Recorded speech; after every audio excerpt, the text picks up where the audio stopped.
So one of the areas of structure that I'm not doing very well with is bedtime, is my sleep pattern.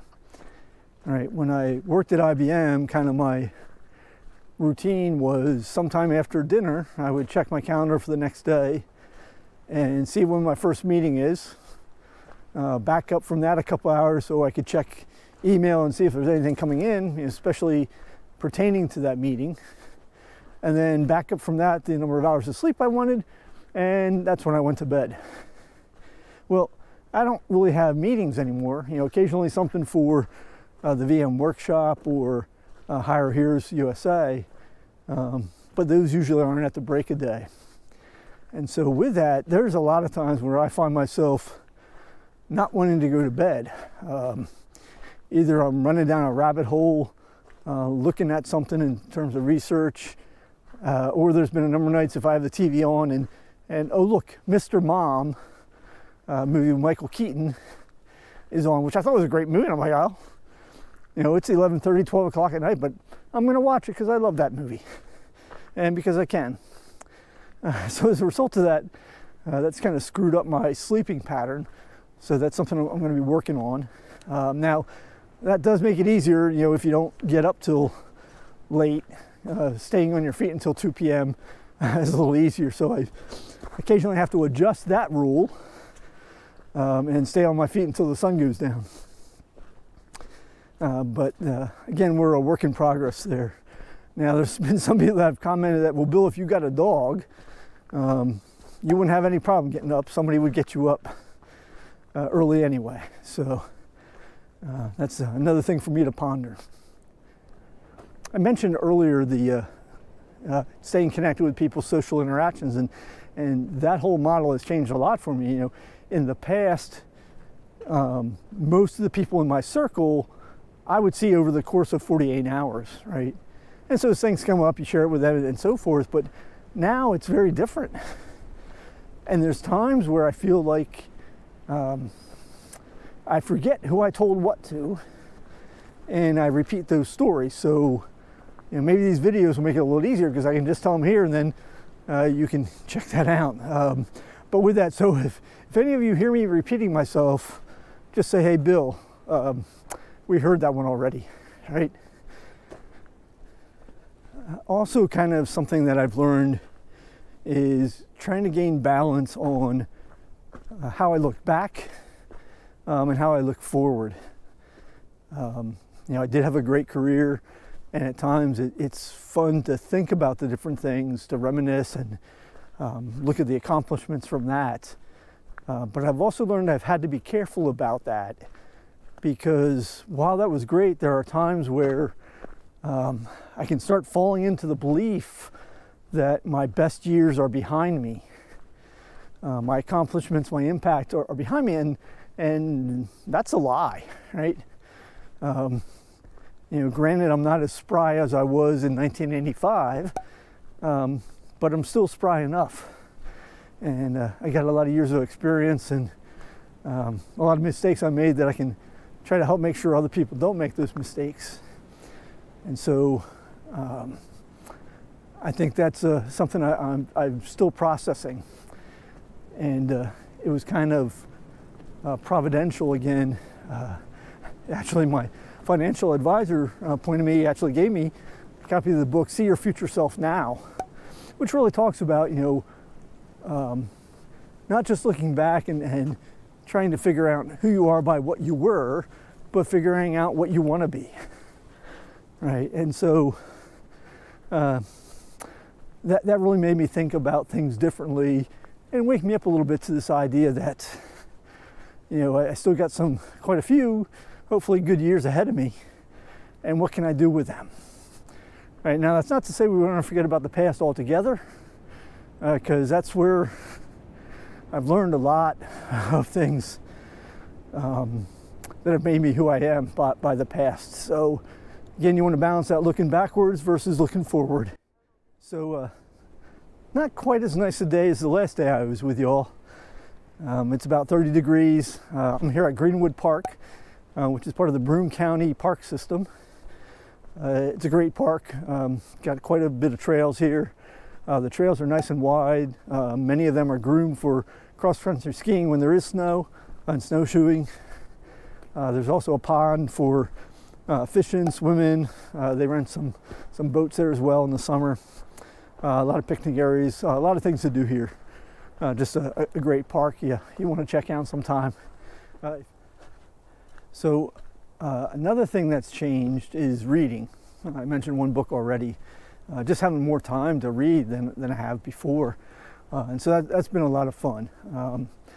I'm one of those people that's got multiple books in progress at any point in time. Just been getting a lot of value out of that, taking time to absorb that. Now I'm a slow reader, painfully slow, but I enjoy it.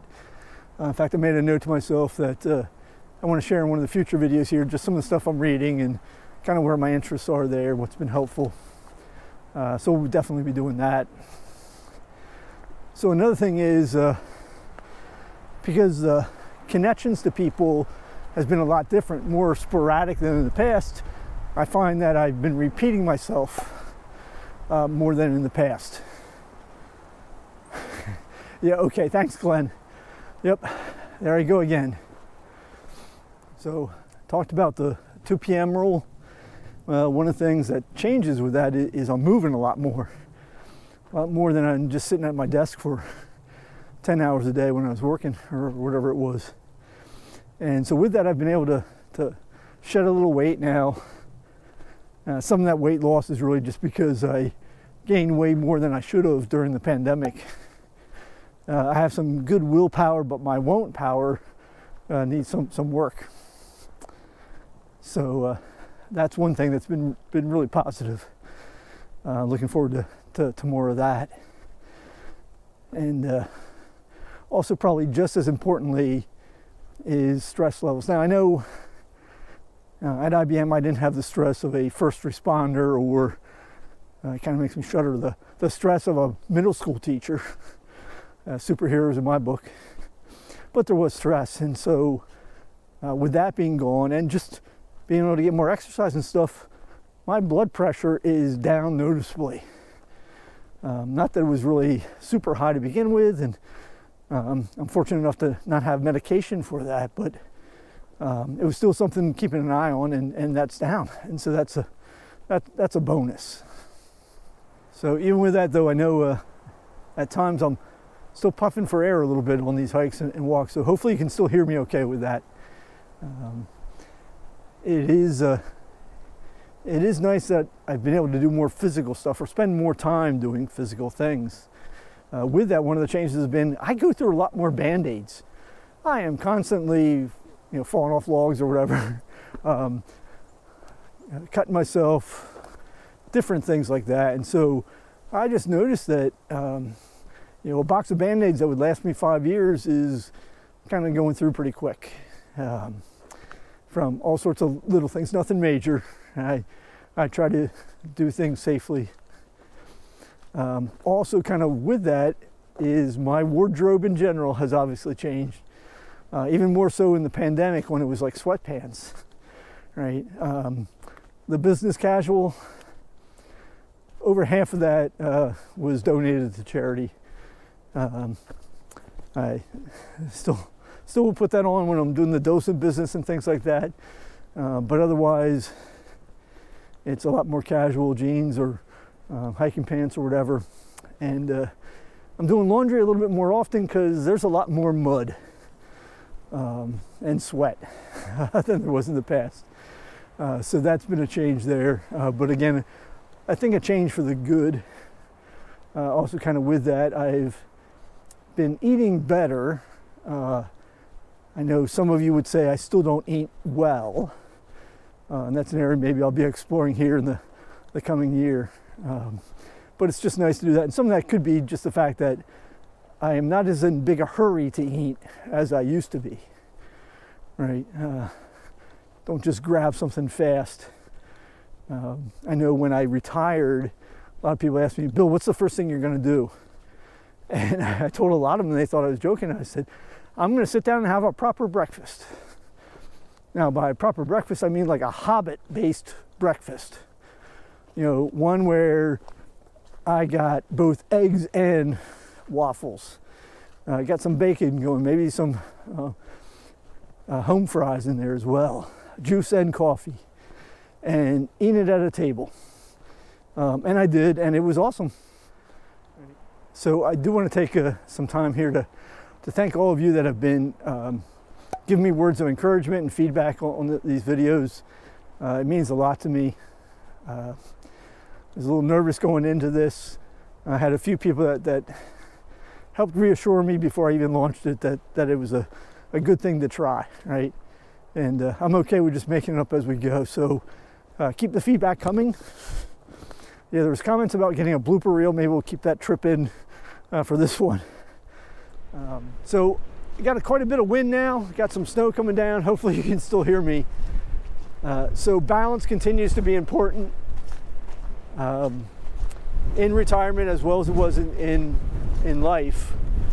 One of the things I started thinking about was I was fortunate when I retired that I was able to go out to dinner with some of the new hires, and one of them, or relatively new hires, early tenured as we called them, and one of them, Vasily, had asked me, Bill, were there any things that you regret in your career? And I shared a few things with him, but as I've been thinking through this and walking today, one of the other things that came back to mind was in November of 2015, there was a customer that wanted me to go on site, and to expedite that and make it as effective as possible, that also meant me cutting my Thanksgiving vacation short. And in that time frame, my mother had already been diagnosed for several years with emphysema and dementia, Alzheimer's. And she was past the days of having really any clarity. She didn't always remember her kids. She always considered us, you know, my friend is here, right? So she knew we were good people. And a lot of the time she was anxious. But every now and then, there were these moments of clarity. Maybe a day or two stretch of that. Just where she seemed to be a little bit more content and at ease being around people. And so that Thanksgiving in 2015 was one of those stretches. And I ended up cutting it short because of my choice to go see the customer. Now, I didn't know at the time, but Mom would pass away in December, and that would be her last stretch of contentment, or last stretch of contentment, you know, this side of heaven. You know, I firmly believe she's at peace now and joyous. But that robbed me of that opportunity. Now, I don't hold that against IBM. That was my choice. And some of you may be saying, Bill, don't beat yourself up about that. You know, I'm not beating myself up. I'm just recognizing that I made a choice and didn't exactly consider everything in there. I made a trade-off, which robbed me, right? And so I want to learn from those things in my life and continue to embrace balance when I can, right? And hopefully you're all embracing balance in your own lives as best you can. So those balances, those trade-offs of what we do with our time, those are important. I know your time's precious, so I really appreciate you spending some more time with me today. I hope you have a great day, my friends. I know that it can be there someday.